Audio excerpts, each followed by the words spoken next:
I want to welcome Mike Flores to First Among Equals today. He's an amazing actor. He has his own clothing line, and I'm really excited to have you here. Welcome. I appreciate it. Thank you for having me. I guess the reason I've been watching you for a really long time. Cool. I appreciate and that. I met you a really long time ago at an art show. Yeah. And I like to put myself in these situations where I run into heads that I feel like are fucking grinding, right, and doing their thing. And I feel like you've been doing it for so long, and I just see all these wonderful things happening with you, and I wanted to check in with you and see where you're at and how is it going. Man, everything's great. I have a few movies coming out this year. I had one come out last year called Avenge the Crows. Right now it's on Showtime. I was not only one of the main actors, I was a producer on it. So, and I helped like legitify the script. You know, I took the director to the neighborhoods, let him meet characters. So when he wrote it off of characters that he had met through me, instead of just developing a character with no background or no anything, you know. So yeah. How long have you been doing this for? This is my 5th year. That's it? Yeah, 5 You're years. such a natural, man. Yeah. Well, I do stuff that I could do, you know what I mean? Yeah. I've been offered roles to like play this crying prisoner, and it's just not me, you know what I mean? Like, who are you, Mike? yeah. This is what we're finding out right now. Yeah, this That's is not me. up. They gave me the script, and it was the same situation I had been in, but I didn't feel that the prisoner should cry. And I guess the movie's pretty big now, and it's called like Mustang Ranch or something. It's about prisoners raising horses, which they do here in Soledad Prison. But so in Soledad they have a program specifically geared. Sorry, I was waiting for you. I had it specifically geared for raising. Yeah. Like equestrian stuff. Yeah, do they have other animals and stuff like that too? I think it's mainly horses. That's it. Yeah. You know? So they made this movie. I think Robert Redford's in it, a couple people, and I auditioned for it. Wow. And it was, I just didn't feel like crying was the way to go, but when we see the movie, we'll see if the actor actually cried, you know what I mean? Or if they took it out, you mean? Like if it wasn't in the right... No, I just think that the directors are from France. Okay. So they have a whole different way of doing things. Yeah. I love working with French directors. Why? Because they give you chance to be creative and be yourself. You know, American directors kind of want to tell you how to be, or say, hey, I want you to be like this, or, you know, they try to dictate. American. Yeah, but where the French give you a little bit leeway. So, like, I don't know if you've seen the movie Loco I did. It's a small short film. I saw parts of it, and I think you had like a lot of snippets and tidbits on your social media, on your IG, I think it was, or was it your face? I think it was your Facebook. Maybe I saw it. Yeah, for sure. Great movie. It's only like 8 minutes. We wrote the whole script. We're looking for funding right now for that script. And I think it's Only Fools Die is what the new name of it is. Oh, okay. And it's a whole script. Me and the director went back and forth. He's from France. So we have lunch at great places, and we talk about, you know, developing characters. You know, I'm like, hey, where are we going today? Like Katsu. I'm like, okay, let's do it. Let's talk about like, this I'm not going to eat all morning. Yeah. And then you're grabbing some of the best sushi and stuff. Heck yeah. So I like that kind of, you know, it makes it more intimate, but it also gives the director a chance to know who you are and what you bring to the table, you know, and puts you on a nice playing field where sometimes you walk on a set, they don't know you from anybody else. They just saw your audition on a tape and they liked it. Like I did SWAT the end of last season, and I walked in, there was 30 people in the room, and they're like, give me your lines. I had 3 pages of dialogue, so I was like, man, where do I give you?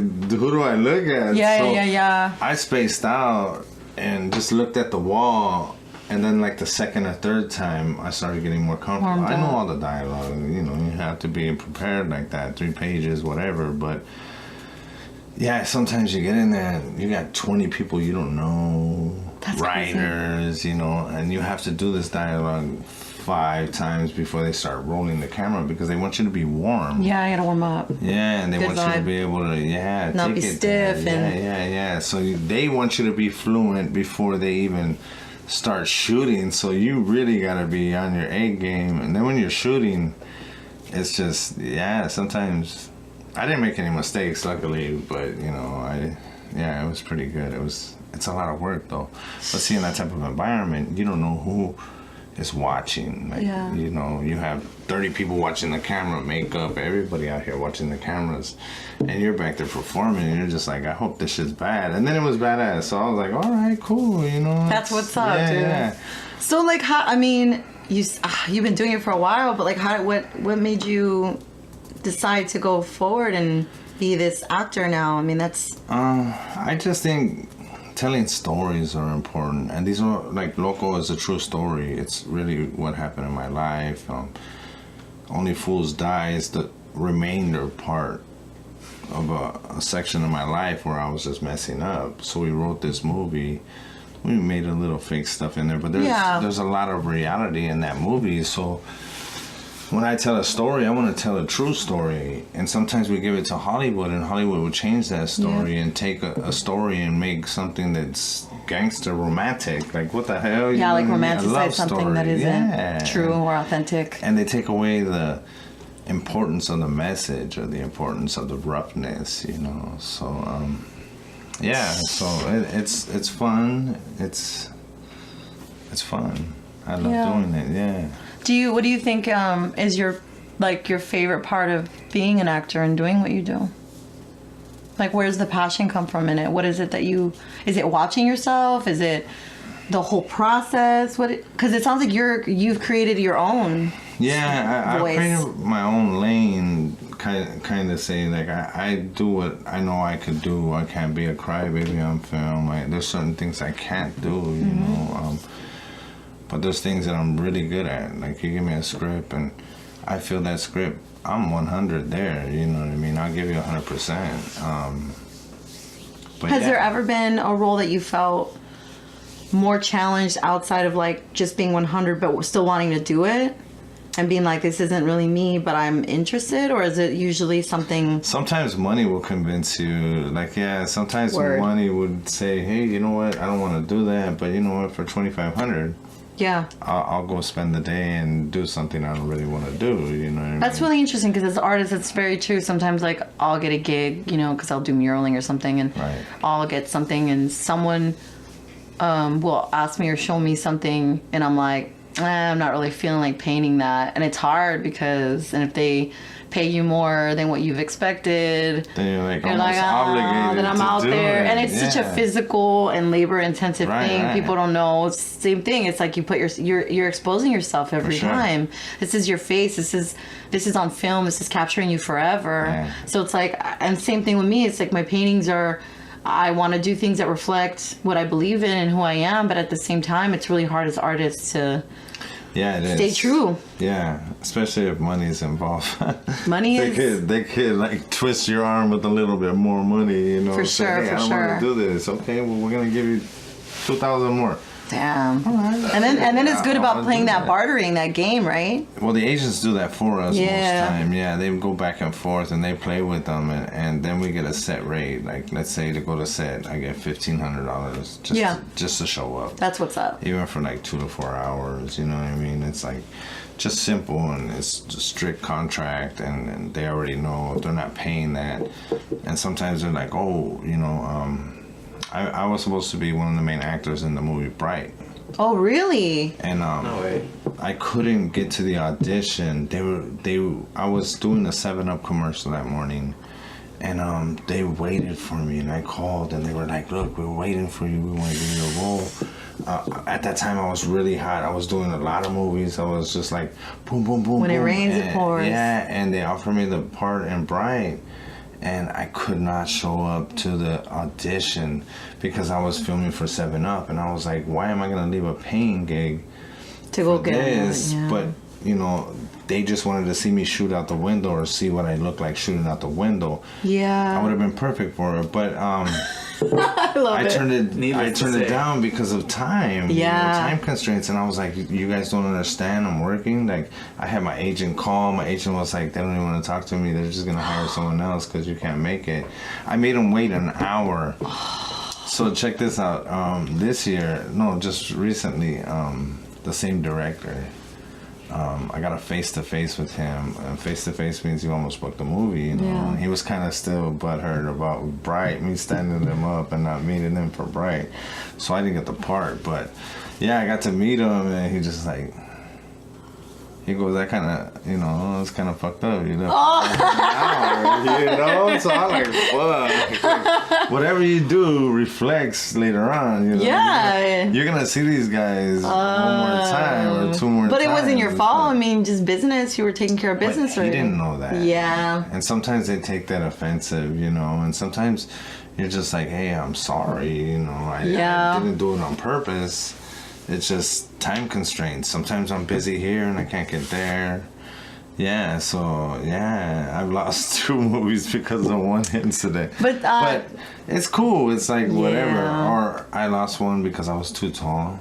Oh, really? Yeah, because they don't want big, tall men in a movie because you got all these little actors. Make him outshine. You're outshining him, kind of. So I never thought about that. So what they do is they hire a smaller bunch, like, you know what I mean, like to stay within guys, so that character looks huge important and big. Yeah, I never thought about that. Interesting. Yeah, that's why it's hard for me to get a lot of new parts. Like SWAT was cool because Hondo is what's his name? I don't know what his real name is. The black guy. Yeah, I don't know. I know who you're talking about. I just don't know his. Yeah, but he's big.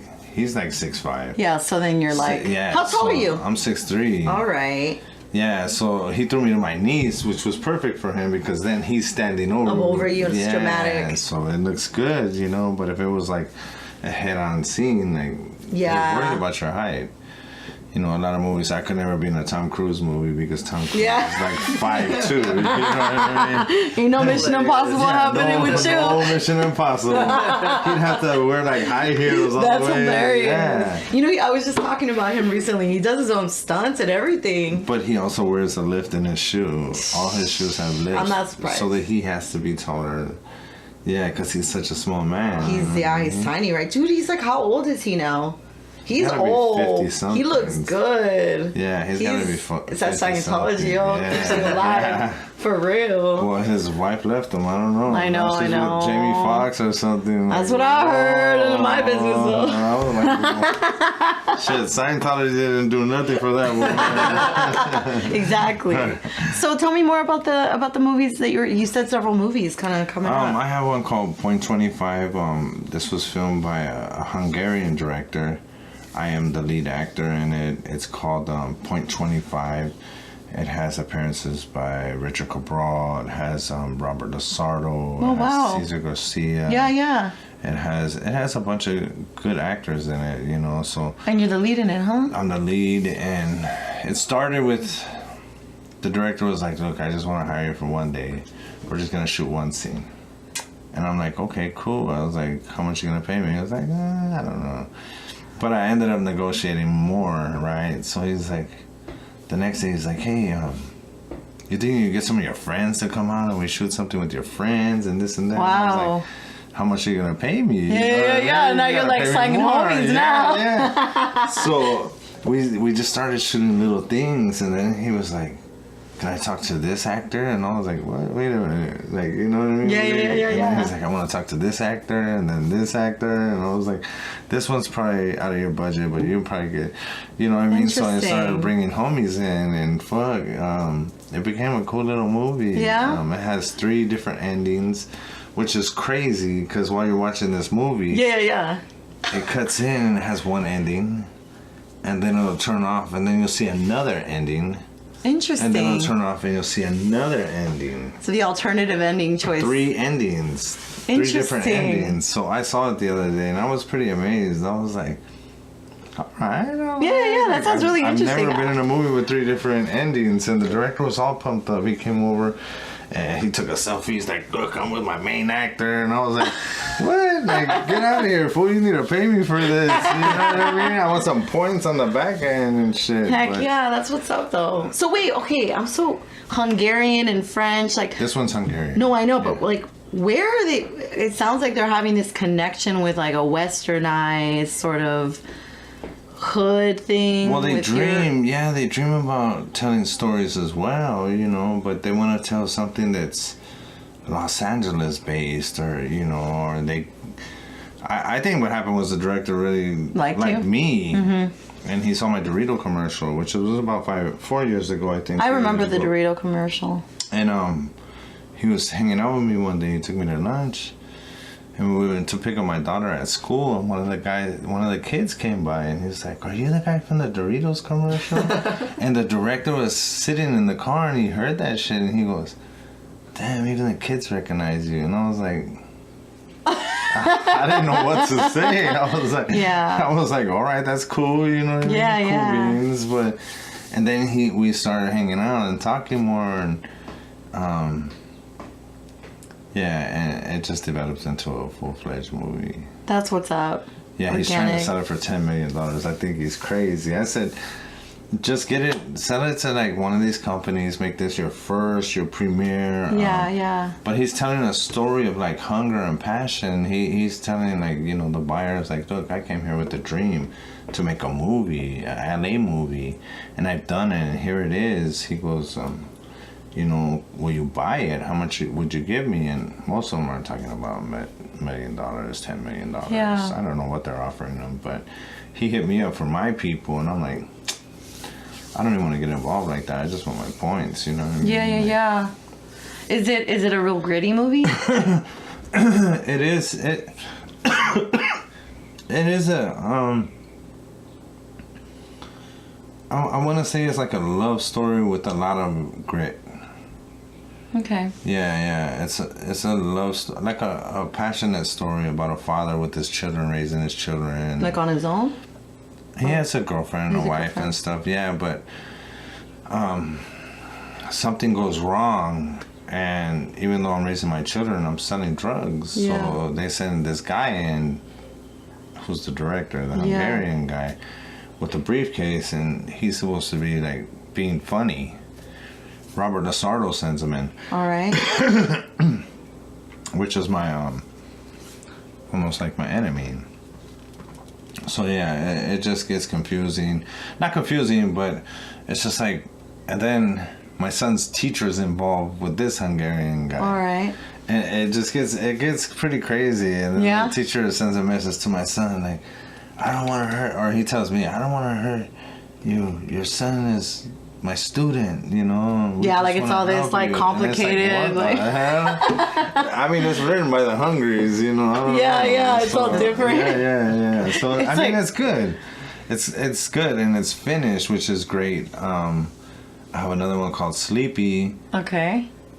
That one's finished as well. That one's been sitting for about 3 years. But I'm sleepy in that movie, and it's a horror film. Oh, really? Yeah, it's a horror film. Is it in LA? I die. Yeah, it's right in Elysian Park. That's what's up. So I die during the drug deal, and I haunt the house. Oh, yes. And I possess these people to do all this shit, like to go kill the cop that killed me, and you know, and this guy's freaking out, like, what the fuck, like, and I'm like, I'm in his head, you know what I mean? Everywhere he goes, there I am, you know, and it's like, it's pretty crazy.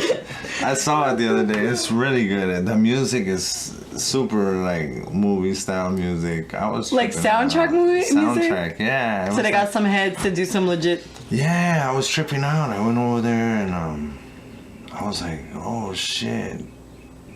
It was really good. The music, the beginning, it was really, really good, and I was just amazed. Like, shit, you guys really put in some money into production. But what they did is, they offered the sound guy or the mixer some percentage of the movie. Oh, that's okay. To get it done, you know. Yeah, Now they're looking for distribution. So what I told them is hook up with the Hungarian. Yeah. Do a package deal. You got 2 Michael Flores movies. to sit Fuego. down. I love it. Yeah, one scary and one hood. Yeah, Like, you're right. we got It's two different. Yeah, two different genres. For but, sure. I mean, it would just be good for them to hook up, you know, and then, yeah. I don't know. I was like, you guys hook up, show me some money. Yeah, it's all about shooting me some money. Yeah. I got twins. I need some money. Yeah. How are the twins? Twins are good. Oh, they're so adorable. You need to see the twins. Yeah, the boys. They're so big right now. They're 10 months today. What? So, yeah, they're already starting to walk and not fully walk, but they take steps and then they just jump. And how old is your daughter now? My daughter is 17 tomorrow. Oh my gosh, man. Yeah, tomorrow she turns 17. Crazy. I already gave her money. I already gave her money for her birthday. I'm like, here's your money, buy whatever you want, and have a good time. And she schedules a facial, so the lady hits me up for a facial. Already? Oh, your daughter's coming Wednesday. I'm like, I'm at work Wednesday, but I'll pay for it, you know. Yeah. And she's like, you gotta take me shopping. I'm like, girl, I just gave you $300. Yeah. Like, what do you mean? Like, what do you mean? Like, she's like, but I'm 17. I'm like, what is that? Is that $500? I don't know how much 17 is. Like, is that $500? I don't tabulate. I don't know. But I don't know yeah, the price point scale. Yeah, so my daughter would be taxing me. Dude, imagine 18 and then 21. I'm sorry for you. No, for 18. I know. We got in an accident.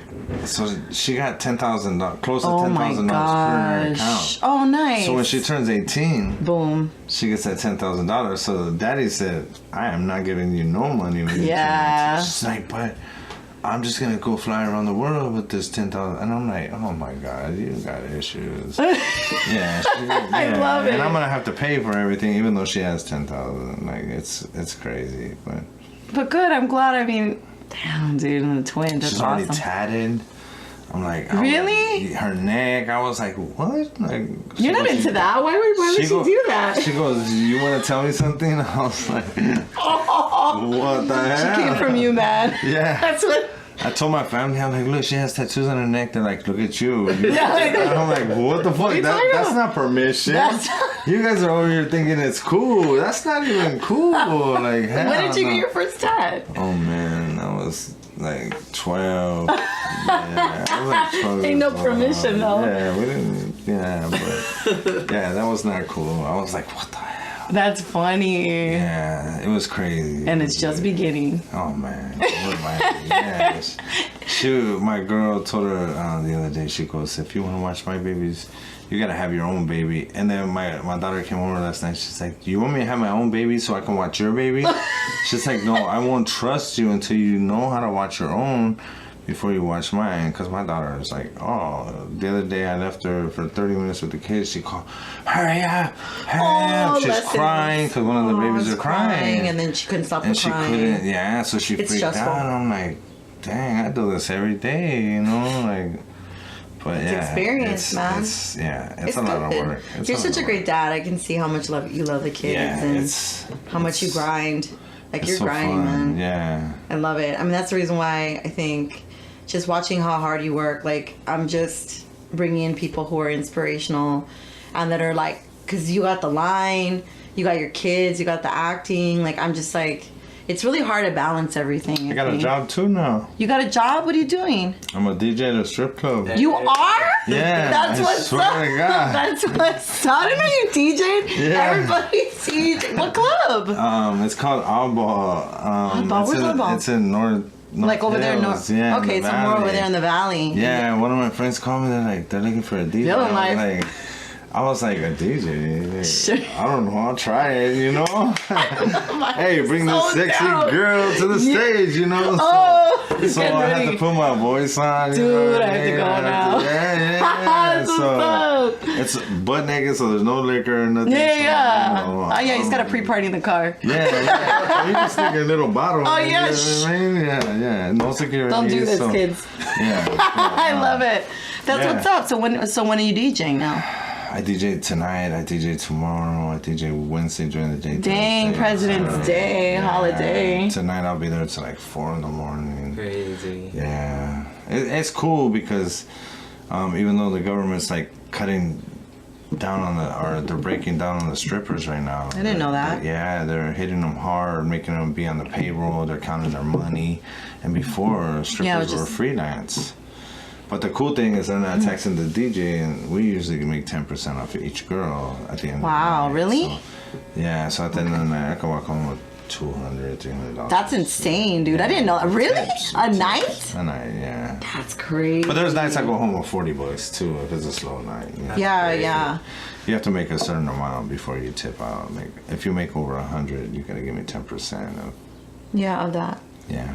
Wow. So going back to like all the movie stuff and the grinding and the hustling, because you're working a lot. Yeah. What would you say is the movie thus far, or whatever experience you had in the acting that you feel like has reflected, like you've enjoyed it more and sort of has reflected you the most? I think Against the Crows. I think because I helped write it, I helped do the research for it. Can you tell us a little bit about it in more detail? Against the Crows is. The director's name is Nathan, and he came to me with the script, and he wanted me to play this main role in the movie of Angel. Okay. And when I read the script, I was like, Huh. It had so much dialogue. It had so much, like, overkill. Not to say it wasn't good. It was just too much dialogue. You wanted to cut it. And I was like, look, I had a meeting with him. We went to dinner, and I told him, look, bro, I like the script. The script is good. But you're overthinking the character. So I told him, like, I don't want to play that Angel. I don't want to play him. And he was like, fine. With attitude and shit, walked off, whatever. And 2 months later, he hit me back up. He goes, hey, I want you to read the script. He goes, I changed something. He didn't change Angel. Okay. He kept Angel the way with the same dialogue, but he wrote Joker into the script. Okay. And Joker was my nickname, and Joker was everything. So my name is Michael in the script, which is my actual name. Yeah. And Joker was my prison name. So, and then the coolest thing about this movie was I got to work with Lou Diamond Phillips.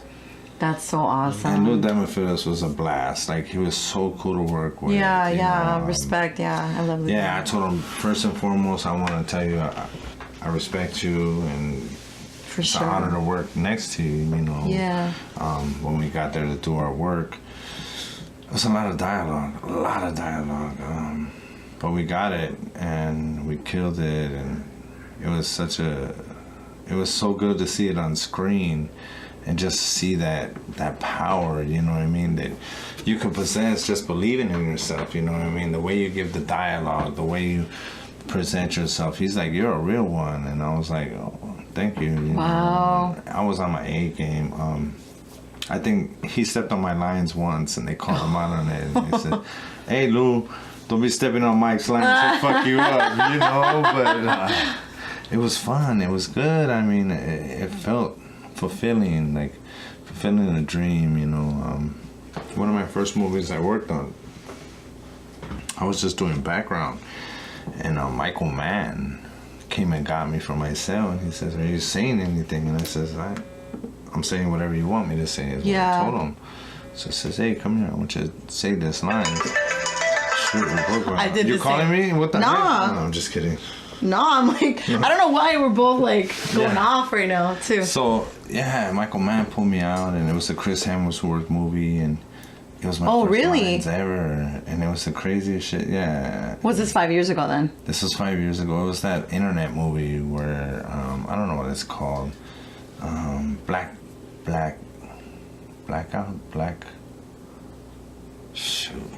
something. That was your very first... That was my first... Like, where you were in it, but not have a speaking... Feature. Oh, as a feature. Yeah, as somebody with dialogue and somebody with lines. That was my first movie. And it was just being there at the right time. I was actually in the cell laying down, and his cameraman was in there. Okay. And he was missing. And I had the video camera seeing what they were filming. Okay. So they were really cool with me, and I was really cool and cordial with them, and the cameraman was sitting on the bunk, and I was like chilling on the prison bed, you know, and they were really cool. And then he said something, and Michael Mann came and got me, and I was, next thing you know, that was my first time being in a movie, and I was like, that's epic, you know what I mean? Yeah, really sometimes epic. things just kind of come together. Yeah. And you don't even know. I don't remember the name of the movie, Black something. Yeah. But That's crazy. And so now, moving forward, what do you think, like, are your goals for, you know? I mean, that's a broad question, but even perception-wise, I think I want to do a little bit more producing. It sounds like it. It sounds like you like putting the production side. Tell that story. I've been putting stuff together. I put 2 different trailers together that kind of, they were just thoughts, and it cost me about $1,000 to shoot each one. I rented a strip club. I did this. It was called Carlitos, and Carlitos was a Charles Manson wannabe. So he'd have these women commit crime for him where he never got his hands dirty. So it's kind of like the mob, like a main head, but has kind of the but he has henchmen. the women, only women. Do it. Yeah, that's smart. Yeah, so these women are his aggressors, his The ones his that, tools. Yeah, you're right. It's very cult. So it's cult-like. So For sure. yeah, in the trailer we show like the girl roofing the guy's drink, and the next thing you know, his liver's cut out or his guts are cut out, and they're being sold somewhere to someone else, you know, and someone else owes us a favor. That's really interesting. Yeah, and that night we were shooting it, Charles Manson died. What? And I was like, oh my God. That is so crazy. He died when we Weird. were cut. We finished. Wow. He And then had you passed heard? away. And I was like, I could be the new Carlitos. You know what I mean? All I need is a chance. So, yeah. We shot that. And then recently I shot one called Abducted. Okay. And this was just, my mind works crazy. But one day I was washing clothes, and I had my twins upstairs, and I left the door a little bit open. And while I'm putting the clothes in the laundry, my mind is like thinking someone's going in my house, stealing my sleeping kids, whatever, you know. So I wrote a concept based on that. Based on, I'm doing laundry and someone goes in my house looking for something, and they see the kid and they take off with the kid. Now they're calling me, telling me I want $10,000. This starts this whole war. Dude, a nightmare. So we go to the neighbor. We find out she knows who it was because she was the one selling tweak. And Wow. it was a tweaker. So we kill the neighbor, and now we're on this manhunt to go kill whoever has our kid. But in the process, in the script we have it that Danny Trejo is playing like the father of one of my homeboys. Okay. But while we're looking for the kid, he gets killed. Okay. So now not only am I looking for the kid, Danny Trejo's looking for the kid because he wants an eye for an eye because his son was killed. So yeah, we wrote the script. Well, we were starting to write the script, and then the writer's hand broke. She was drinking and she fell and she broke her hand. So I was a secretary for like 2 weeks, but whatever she would tell me, she would say something and I would write my own words or my own words. Oh, I get it. And then she'd be like, but that's not what I said. I said, well, that's what I wrote. You don't know like, shorthand? Yeah. It's like 1950s. This is Ebonics. You know, whatever goes in here isn't what's going here. You know? I'm rewording it. I'm editing it. You know. Oh my god. She read it and she was like, none of this shit is what I said. And I was like, well, you should be typing it.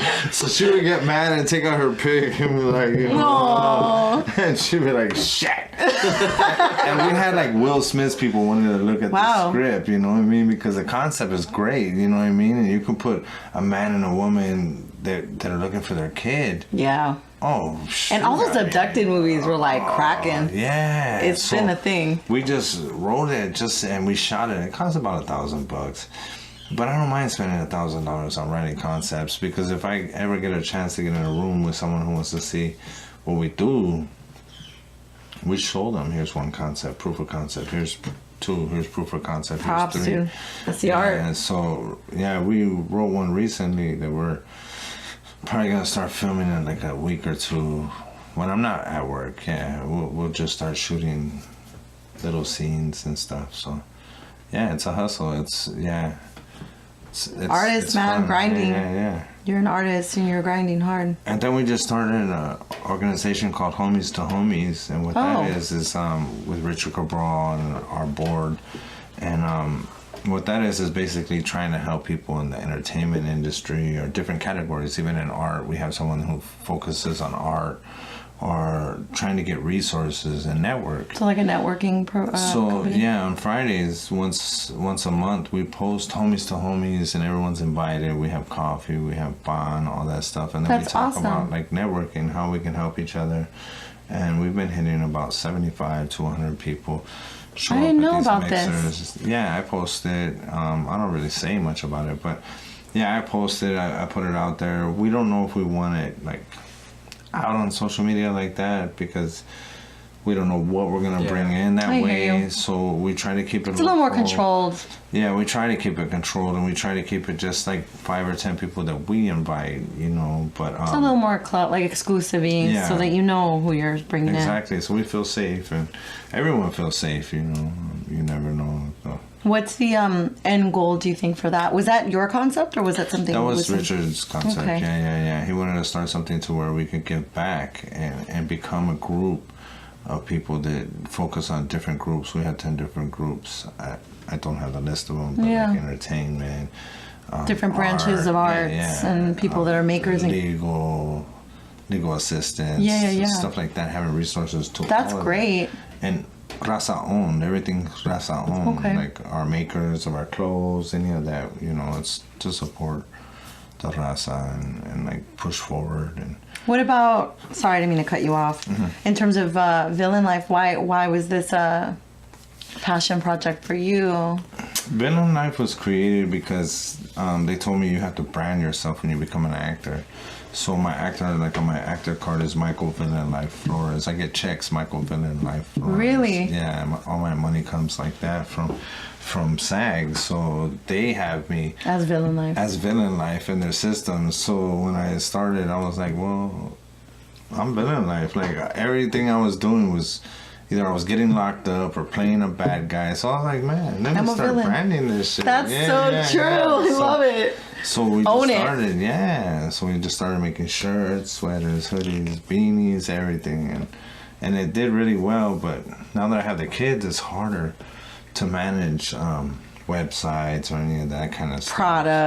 Product, doing all that stuff. It is. So clothing is hard. I give a lot of it away. No, I'm just kidding. No, I give a lot of the product away. No. So I mean, I get it. I get it. And just to kind of spread, it's you. Yeah. I get it. I'm West Coast Burrows, and it's just at some point it's just who I am. It's not. It used to be like the label of my company, and it's just like, no, this is who I am. Exactly. It's me, and it's very similar to sort of like our what's it called? Like our. What's it called when like the European, like your whatever, like your brand, your crest. Thanks, babe. You read my mind. I'm looking at you like, come on, brother. I don't know. You don't know. I know. He hasn't done Ancestry.com. Yeah.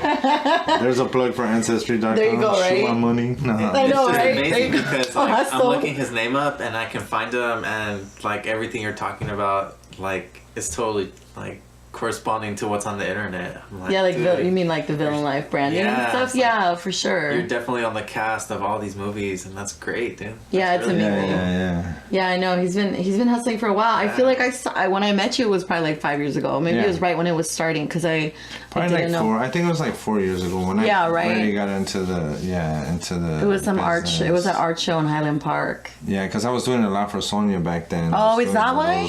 Those pictures and Humberto. Yeah. Those were, back then, that was my little clique right there in Highland Park and stuff. Yeah. Where'd you grow up? I grew up in South Central Los Angeles, but it's not safe for me in South Central Los Angeles. I'm a target in South Central Los Angeles. You're not that far off. Yeah, but I'm saying, like, I go to like Highland Park. They're like, oh, what's up, South Central? Like, they ain't tripping, you know. You go to South Central, they're tripping. They're like, you South Central? They won't even ask. They just shoot me, you know. Especially if they see my movies or like anything that I've done. You know what I mean? Like it's I'm a target. Yesterday I had a video shoot, and I turned it down because it was like 10 blocks from where I grew up. Damn. On the wrong side of the neighborhood. And Yeah, I was like, due to my know. affiliation, I apologize. There's not security. I don't feel safe. Yeah, I never thought. I even thought about that. Like, I guess like when some of the heads like, it's for, you know, they got history somewhere. It doesn't matter. These youngsters don't care. No, they don't. Yeah. You're Yeah, they like- don't know. Yeah. Yeah, You're like the we didn't buffalo know. and shit, you know, they'll take Yeah. you out. Yeah, I had that happen in Lincoln Heights recently. I was doing, Really? I Well, was doing It's been really hot lately, actually. Happy around Valley, here too. I think. Yeah, I was doing some video called Stupid Gringo or something, and they didn't know where they were at. I didn't know where I was at, but one of the homeboys from Texas kept walking in and out of the store, Oh my gosh. and he was dressed kind of like different, but you know, still kind of like in a tank top and stuff, you know. Yeah. So Kind of where we're about to do our dialogue, and this guy just walks up. Really? Where the fuck you from? And I'm like, oh man, we're making Oh a my movie. God, dog. in the movie. And he's like, I don't give a fuck. And you just see the white people go, whoop. You know, Oh they my scatter. gosh, And yeah. I'm sitting here talking to that fool. And you're all annoyed, like, here we go again. Yeah. And I'm like, Villain life. yeah, it's real. Yeah, it's totally real. It's, LA is real. I know, You go I on guess some of these streets. I don't know. I guess I've always been in the hood too, but Yeah. and a lot of homies and stuff. And I used to see a gang and stuff. I don't see it like I used to, but I guess I'm not like putting myself out there. Like I'm not on the block anymore. Exactly, yeah, Kicking yeah, it. I'm yeah. not standing in like on corner with the Yeah. homies anymore. I don't hear about what's really going down or who's getting out or who's going in or you know. Yeah, it's real. Lincoln Heights is we were filming a music video for Future, and Sierra was there pregnant, and they saw us filming the video, and they pulled up with a mask, and they put a mask and a gun in Trigger's chest, rest in peace. Jeez. And everyone scattered. Sierra ran to the store throwing bottles. I grabbed Sierra, I rushed her outside. She was pregnant. Future was jumping fences. Jeez. They shut the video shoot down. The Future, they thought they were gonna kill Future. Yeah. And they were there because they saw homeboys there. So when they saw Trigger, they were about to pay him. And they pulled their gun. Damn, dude. And no lie, that's fame too, because I mean you're rolling up on this. That's control. That's their That's block. hood, yeah. That's their block. I not that I understand it, but I understand it. But Certain sometimes people on don't sets, understand that. they'll approach management and be like, "If you guys want to film here and you want your shit safe, you Yeah, pay I a gotta tax. watch. You pay Yeah. a tax. If not, you guys gotta go." Yeah. Or some shit's gonna. Especially, we were filming. I forgot what. The avenues rolled up deep. They were like, "Oh yeah, you guys are gonna pay or you guys are gonna leave." They Yeah, I paid. know for And that. then they gave them all the food at the end of the night. They're like, "Here, take this to your family." But they're almost like, Damn. "Whatever." Yeah, whatever. Okay. That's I'm crazy. here to work, you know, but Yeah, see, and when I see you, I always see you in the videos and stuff, and it's like most people just see that as being sort of like a fantasy life, sort of this sort of life that still is real and exists in the neighborhoods. oh yeah. You know, but I guess I felt like it's calmed down more. Like I moved to El Sereno 10 years ago, and even 15 years before that. I mean, people were like shermed out on the streets, walking. Yeah. They still are. Like I know they still are. I just haven't seen it like I used to. But I have been noticing More a and lot. more. Yeah, lately it's been. And then usually in the summers it'll heat up real quick, Yeah. like because people are I outside see more more. people outside. Yeah, right now it's Yeah. cold. You're gonna see nobody out Well, there. and it's also paying attention to the writing on the wall, because I like recently too. I've been seeing a lot more tagging, and then I'll see a lot of crossing out, and I see people starting to come, and you can tell they're gonna start beefing or like whatever, you know, start banging around. Like, Yeah. It could be someone got out and they feel like, hey, we'll Yep. tell them we're back. Yeah, And zero the other fucks. fools are like, oh, They're no, out. They're yeah. excited. They're hungry. Yeah. Trying to get into some shit.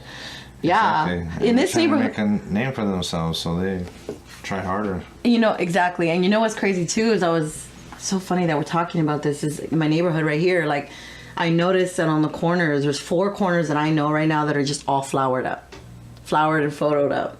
And it's like, I'm so used to seeing it now. Yeah. It's like a normality, at least when I grew up, you know, or if I see extra car washes, I'm like, oh, something happened. Like, it's stuff about LA that I don't think, like, I think it's more people from the neighborhood understand and know, but like other people aren't really paying attention to it. But you got to pay attention if you're like in the hood. And the hipsters are starting to come in here, and it's going to start changing. I see it's Yeah. going to become like Highland Park in 10, 15 years probably. For sure. But right now, we're still like holding tight. Like East Los is holding tight. Like they don't want to, they're Let really, go, yeah. they got that. We'll pay the extra rent, whatever. fuck it. Exactly. Yeah, Or yeah. don't sell your house. Like your abuela got that house 50 years ago, and now you live in it, and you got kind of that. But they want to move up and move like to San Bernardino to Yeah. get the bigger pad. Don't sell the pad. Don't give it away, because I think that I struggle with the gentrification. Yeah. Because I feel like it's a natural thing. It happens. You know, East LA used to be another culture, another race 50 years ago. It's Well, shit, this used to be Jews here. It is Jews, yeah. It was South Central Jewish was people. Jews back in the 40s and 50s. There was no Latinos. Exactly. So it's just sort We've of taken tribes. over, yeah. And it's just tribes move. They do. And I understand and I kind of respect that. I'm not saying that it's good, but it's also then don't sell your property. Yeah, no, I agree. Just Sure. because, I mean, but I struggle with it too. I don't know. I would never sell. This is our property, and I would never sell my spot. Like maybe I'll Airbnb it, or do. Yeah, Do you know what I mean? I might rent it. That's what I mean, right? Be over here with the hipsters. for With the weekend. hipsters, and yeah, exactly. Well, in 10 years for sure. Yeah. But yeah, it's interesting that you say that, because I didn't even think about the beef that you catch just like every day. Just me walking, whether it be police or anybody could see me. I went to an oldie concert the other night, and people know who I am, but like you see some people that are like, "Hey, what's up in life?" or Yeah, stuff yeah. like that. But then there's those other people that are there, just like, "Oh, Yeah. he's here." Yeah, let me take note. I'll just keep an eye on them or whatever. Yeah. So yeah. But it's been, I mean, Oh, I was watching Chingo Bling right now at home, man. it's Chingo What does Bling. it say? Ojos. People are giving you ojos. Yeah. Ojos. Where you feel sick because they're hating so much on you, or they Yeah, look at like, you with this So, hate with the energy. or bad energy. Yeah. like the cae mal. Yeah. So he's like, get the huevos, you know? Yeah. Get rid of the ojo, you know? Damn. Because it's true. Like, you can go somewhere, and I go all kind of places. I don't really, like, structure myself or limit myself. South Central. Well, yeah, that's it. I mean, other than that's that. that's about the only place. And it's not that big. You know? Like, Yeah. it's just there. LA's huge. Huntington Park, I don't really HP go. too, huh? Yeah, I kind of stay out of those areas. Southgate, I'm alright. I grew up in Southgate. Meadowman A, shout out to Meadowman and Send Dog and all them guys. For sure. From Southgate, yeah. Do you feel weird not going back or being there, or do you have any sort of connection about Sometimes that? I do go to, like, I can imagine. sometimes I do go to the neighborhood and just have a beer and just be like, hey, Just be careful and low key about it. Very low key. But it's to inspire them and tell them, hey, look, there's something that you can do outside of here, you know. And I did a UFC movie where I took a couple of my little young homeboys and To show 'em what's up. to set, and we did a fighting scene or whatever. But Oh wow. but to teach them, like, you can make money off of, you know, just being Who you are. reserved and being gangster, but you don't always have to be gangster. Like, you know, Yeah. That's how you can I just feel. be chill, like, yeah. You can always be gangster. Yeah. I'm always gangster. I wear that shit on my sleeve. Like, Yeah. you know? Actually, on your skin, on your neck. Yeah, on my skin everywhere. But yeah, but that's what I'm saying. My boss calls me, "Hey, what's up, gangster?" I'm like, "What the heck? That's not my I name." love it. You know? you look at it like, why are they doing that? But yeah, why I is take, my daughter I doing take this? off the glasses. I'm a different person, and it's like, Oh no, so the I glasses. keep the glasses on. You know what I mean? Like, tone it down. Cyclops. Like, yeah, These aren't even prescriptions. they're not. These are 99 cents see through and shit. You know, I just want I to put tone my it finger down. through it. Yeah, there's not even a glass. That's hilarious. See, look at that. No Damn, glass. silly. I just want to tone it down. But that's what I'm talking about, which that's why I always like vibe you, because like I met you for like 5 minutes in real life, but I feel like I've been following you, and just like you're so positive, and Oh, I think yeah, you got to be. you just give this really good, you radiate this funny, awesome, inspiring energy, and I think that's why I wanted to have you on, because I want to showcase a lot of different people who have different stories, like same thing as you want to do. It's Yeah. like all the stuff, the directing and the creating of your own content and being paid always, for yeah, what yeah. your skill set is, and it's sure. all ever expanding. Like what you're doing is amazing, and I really admire. Well, we appreciate that. I'm only amazing because everyone around me is pretty amazing. Like, you know, that's what makes me better. It's like, if I have bad people around me, they're not gonna make you any better. So, you know, on the same set, we have to keep positive people around us, and that's what makes us better or inspiring or even driven. You know what I mean? Yeah. Like a lot of the times I'm at home with my babies because I got 2 little 10-month-olds, and I can't do a lot of things. I can't go hiking like I used to. I can't do a lot of stuff that I was doing, but I can still create.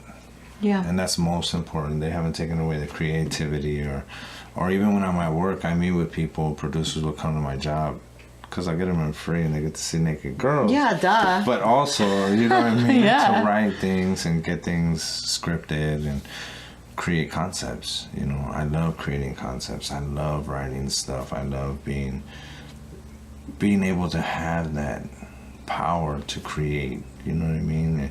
And tell a story. It's more amazing than anything else to have a voice. You know, even if only 100,000 people or even 10 people.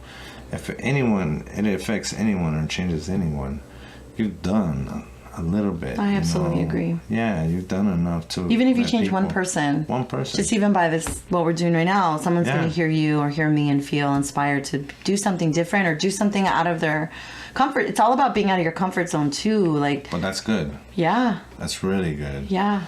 Throwing me in the DJ booth and I don't know how to DJ, you know what I mean? Yeah, you're gonna learn real quick. You're gonna learn you want a job, I got kids, they need diapers, formula, all that stuff. So the hustle is real, you know, and it's just, we just gotta keep creating and just keep giving back. You know, they say if you have something, you give it back. You don't keep that inside, you know. How is anyone else gonna learn from that or take anything from that, you know? You always have to say, hey, you know what, thank you for having me here. Thank you for what you do. You know, it's always a blessing. Yeah, so last final thing. Yeah. What would you say makes you, the podcast is first among equals, so the idea is, what makes you first in what you do? It's a really... Passion, love. There could be anyone else that does what I do, but I do mine in a different way, you know. I do it with love and passion, you know. I know it's only supposed to be one thing, but, you know, I think those two combined. So when we do things, we do it with, just like authenticity, you know, almost like authenticating what we do and just, we are who we say we are, you know. It's not, I'm not just getting these tattoos. I grew up in prison most of my life, so I'm a real person. I know what loyalty is. I know what respect is, you know. So I have a lot of that I don't really wear on my sleeve, you know. I guess people could tell I've been in prison, you know. They don't know their length or anything, but yeah, just growing up the way I did in a facility taught me to be who I am today. Well, you're a wonderful person. I appreciate that. Yeah. So, thank you so much for coming. Yeah, sure. And this was the amazing Mike Flores. Check him out at... Any plugs? Nah. You can check me out, actor Michael Flores. No, that's my email. Hold on. We could Google. My. Yeah. I don't even know my shit. Check it. I think it's cool. Actor Michael Flores. We could edit if we need to. Nah. Find them on IMBD. Oh yeah. IMDb. Yeah. Or whatever. BD. I like that. VD. I came to the podcast and I'm dirty. I know. Hey, my Dirty. Dirty. But yeah, you can check me out, Actor Michael Flores. You can hit me up 323. Nah, that's exclusive. Have a great one. And Yeah. Thank you. Peace.